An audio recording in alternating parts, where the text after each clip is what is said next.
Hi folks, it's Keith, Victor Echo 3 Sierra Victor Quebec, also known as the Shaky Key. So what I wanted to do today was sort of a broader version of what I usually do. Most of the videos I do are focused on one little thing. This one's going to cover, sort of drop into or slot into different aspects of learning Morse code. I think I will call this one "The Prize at the End is Worth It." And I say that for a reason. Learning Morse code for most people is not easy. It's a grind. As someone says in another program I was listening to, repetitious monotony is what it boils down to, doing over and over and over again what you need to do to become basically as perfect as you can. So a lot of that goes into Morse code, right? Listening over and over again, copying over and over again, all those different aspects. So that's something to keep in mind. But the end goal, getting on the end, is what it's all about. And we all have different ways we approach that. So let's start off with, what can you expect as you go forward? Well, most of the videos that I make are there for a simple reason. Someone out there has asked a question, someone has raised it maybe in one of my classes, or in an email, or whatever the case might be, comment down below a video. So a lot of the videos reflect those questions that come in. But the vast majority of them, which are aimed at brand new operators, they reflect me. They reflect what I went through and what I still go through to a certain extent.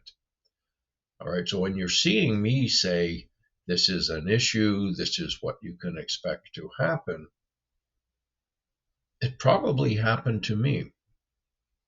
So I guess where you're coming from. And that's the reason I tend to focus on the newer operators, because I enjoy working with them. I do teach the BC1 class Monday at 11 in the morning for LICW, and that's very beginner's class, first 18 letters. And I haven't been on the air all that long myself. I'm not a pro, far from it. So a lot of what I teach is, this is me. This is what's happened to me. And if by you listening to me talk about it and maybe suggest ways to correct it or prevent it, maybe that will help you as well, so that you don't give up and walk away, because the prize at the end, getting on the air and staying on the air, definitely is always going to be worth it. Now, I think the first point I want to make is, don't think this is going to happen overnight. And I think this is a misconception so many people have. We're in a society where we expect instant rewards for anything we do. You run a race. I used to do half marathons. And at the end of that race, they hand you a medal. Didn't matter what your score was or your time. You still got a medal. You got your reward. Doesn't work that way with Morse code. There will be lots of little rewards along the way. When you first copy your first word, or you manage to send a sentence without a mistake, or even copy down your call sign and send it without a mistake, right?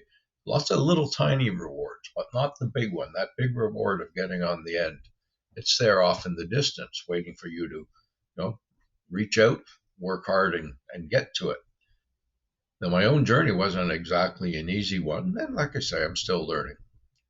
We always learn. Now, I decided to learn Morse code almost this time, beginning of December, actually, in 2021. And I said to myself, after all these years, it's time to do it. So I started. And being me, I went the route of learning it on my own, which a lot of people do. And good for you if you can do it. I used lots of different apps. I used a very good website, which is an excellent website for those who are learning on their own. And I stuck with it. I'm going to say for about 3/4 of the year, that is. And at that point, I was getting very frustrated. Things weren't going as fast as I thought they should. I'd taken Morse code back 1989, 1990. Why was I having trouble now? Didn't make any sense. You look back on all the things you've done in your career. This stuff should be easy. No, I was slugging it out. So I would get very frustrated, and on occasions I would actually walk away from it for a week or 2 weeks. And then it would gnaw away at me, and I would come back and start again and try and get back to where I was and keep learning. And this went on for a year. So essentially from December of 2021 up until December of 2022. And I don't know, I was on a Facebook group and someone mentioned the Long Island CW Club, and I thought, well, I may as well go look at them, see what they're like. Check them out, did a search online, found several good videos, some of the presentations that Howard and Jim give. They're about an hour and a half long. They were excellent. They got me motivated. And there was one phrase that Howard, WB2UZE, uses a lot when he gives these presentations, and it rang a bell with me.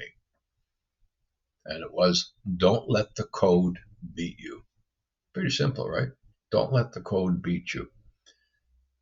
And that became almost my mantra for those days when I was having problems and I was getting frustrated. Don't let the code beat you. There's no way that code's going to beat me. So I kept at it. And well, of course, now I teach some of it, but that's what motivated me, that one little thing, that one little phrase. And it motivated me to keep coming back. And then LICW, I liked the process they used. I liked the instructors. And yeah, a little bit later I was on. So December, like I said, December I joined LICW. I took my first class in the January because we were almost at Christmas. So I took my first class in the January, which was a BC1. And in July of 2023, I was on the air. So really, January of 2023 to July of 2023, and I was on the air. That's, for me, I consider that slow. Other people will consider that wonderful. At this point, knowing what I do now, I consider myself lucky to have been able to get on the air that quickly. But everyone learns at a different speed, and that's something we have to accept. We learn at a different speed. The other people in our class maybe find it a lot easier. There will be others who will be struggling and have a tougher time. That's something you have to keep in mind. Everyone learns at a different pace. You're going to learn at your pace. But if you're persistent and consistent in your studying, you are going to get there.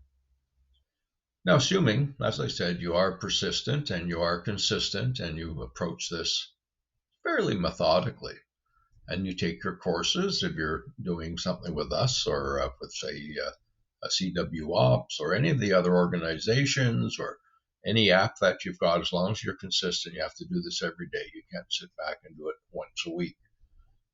Providing you're persistent and you're ready to get on the air, this is where sort of everything comes together. This is the prize that you're looking for. So I just thought I'd throw out a few thoughts around that and a little bit more with operating once you're out there. So you're getting on the air. Now, some clubs, LICW does it, and I'm sure other organizations and local clubs do it as well. They help you with your first time that you're on the air. And it's a wonderful experience. It's something you're going to remember for a long, long time. In my case, one of the things I did, I simply decided I was not going to wait for someone to set up a time for me to go on to meet them and try and do it that way. And even though LICW offers a class that helps you make your first contact, that wasn't me. I was just going to go and do it. And somewhere in my videos, there is actually the first probably few contacts. And believe me, they're not pretty. I just did it, and there's been no regrets since. Now, when you get on the air, like I say, there's a big fuss made of the first time. To me, the first time was just that, the first time. You're going to make mistakes. You're going to blow stuff. You know you're going to be nervous, so hey, that's pretty good. You got it out of the way. You know, everyone pats you on the back. First time wasn't my tough time. It was my second time, my third time, my fourth time, my fifth time. Because now I was actually communicating with people. It wasn't something that I set up or that a club set up. This was almost random. And that, for me, was much harder than the first time on the air. So I think you have to mentally allow yourself to make mistakes, know you will make mistakes. Believe me, the other operator on the other end probably recognizes from the way you're sending that this is someone new. Never be afraid to let the other operator know that you're new. Now, I do a lot of the Straight Key Century Club, SKCC, and I make a point of looking for new operators, people who I know are sitting back watching. They may have QRS beside their name. In some cases, have a brand new membership number, so I know they're probably new. And if I don't see them doing anything, or I don't see them participating, just sort of sitting on the sidelines, I'll send them a note, because we can send private messages on that site. And I'll send them a note. Do you have a frequency you're on? And sometimes I'll get back, oh, I'm not very good. You know, I'm brand new at this. I can only do 5 words a minute. I can only do 8 words a minute, 10 words a minute. I don't care. No operator on the other end is going to care. And that's something we have to get out of our heads as new operators. They're happy to talk to you. Some of them will offer you very good advice.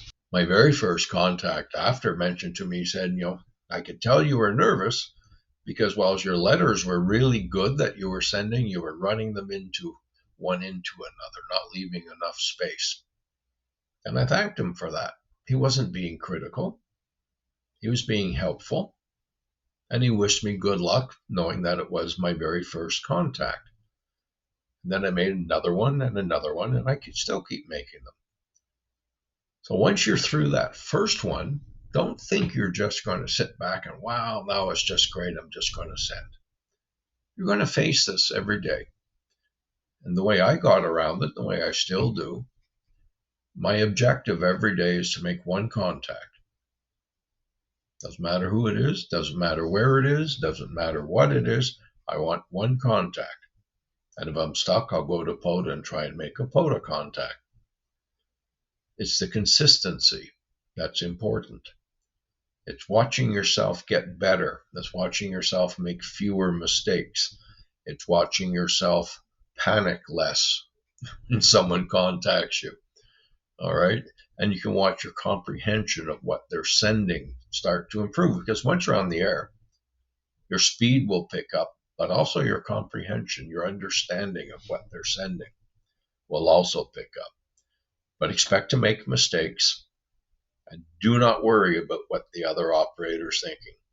That operator went through the same thing, and you don't know how long ago. The person talking to you may have started Morse code, a year ago, 6 months ago, a few weeks ago. You have no idea. So don't panic yourself when you're getting ready to get on. And you know, we make mistakes. The other day I blew my call sign. Now, how many times have I sent my call sign, right? VE3SVQ. How many times?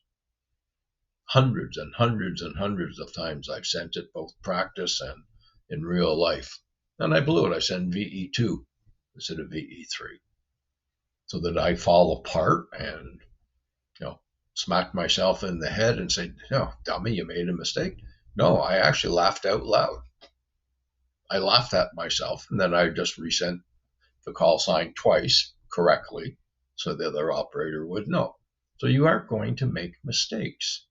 We all do. Even veteran operators will make a mistake. So those are the things you got to keep in mind. It's the consistency. So you've made your first contact. Now go out and make 10 more. At least one a day. Now there are days I made 5, 6 contacts. Those were wonderful days. When it was all over, it was, wow, look at how much I've done. And look at how much better I was sending by the time I got to that 3rd, 4th, 5th operator, because I had settled down. When you relax and you're sending, that's when Morse code really becomes fun, because all of a sudden you can send beautifully. You can listen to what someone's sending you. You can get it all down because you're relaxed. If you go in super uptight, and as one of my coaches at one point said, don't sit there and hunch with a pen or pencil in your hand, lean forward, grip it tight, waiting to copy down what the guy's sending. As soon as you do that, you're going to make mistakes. The key word, relax. Relax, relax, relax. And it's all going to come to you a lot easier. And yes, expect you're going to have brain freeze sooner or later. You're doing a sign off and you have to send 73. And so you go through all the sign off and then you go send 73 and you go, oh, how the hell do I send that? Happens to everyone. Don't worry about it. I think also you have to keep your expectations realistic, keep them in check. You watch videos of people sending Morse code online and they're relatively new or they're in a park, and geez, the Morse code just sounds perfect. You don't know how many times they might have edited that video to take all the mistakes out. So like I said, just relax. The idea is to have fun. Set a goal for yourself. Rag chewing, as we call it, for those of you who do it in single sideband, of course you can do it in CW as well.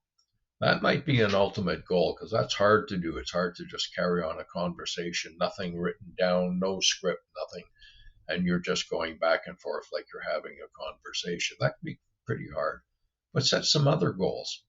For instance, in the SKCC, they have an award system. So if you manage to get 100 SKCC contacts, membership numbers, you can get a reward. There's the LICW challenge. You can work that as well. There's different events you can go into. So work them. Try and make those a goal, to do well in those. Maybe last time you went in an event, you only made 5 contacts. Maybe this time try for 6 contacts. So you can almost call it baby steps, but it's little steps at a time that give you the confidence that you need to keep going. And don't beat yourself up if you have a bad day, because we all have them, right? It's as simple as that. Now, one thing you can do, especially if you're just on the air now and you've been on, who knows, 2 or 3 times, tape yourself. Tape yourself in a QSO with somebody. Somebody down in Brazil the other day taped me. All right, he's a new operator, QRS, beside his name, and we got into a conversation, and it was a nice one. We were exchanging, and it was an SKCC contact, so we were exchanging basically the RST, our name, our location, and our membership number. It went fine. And then later that night, I had an email from him saying, here it is. Here's our conversation. So, if you listen to yourself, tape yourself now, and listen to how you send. In a month's time, tape yourself again. Then go back and listen to how you were a month ago. See the change, see the difference, see the improvements. Don't focus on the negative. Oh, I blew this call, or I messed up that word. Look at the positives. Were your letters clearer? Was the spacing clearer? Were you more relaxed? Lots of little things that are all prizes in their own right. But you're moving forward. And that's the thing. We tend to lock into what's the negative. I messed up that call. Geez, that was a horrible exchange. That's the negative. The positive might be, well, you blew a couple of letters, but all the other letters you sent were really darn good. You had a good fist. So look for the positive, not always the negative on it.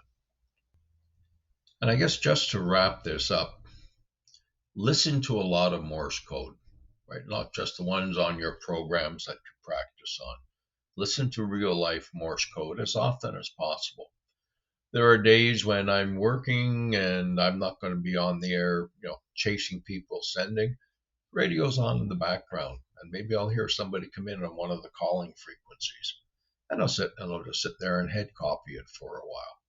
So try that. Listen to a lot.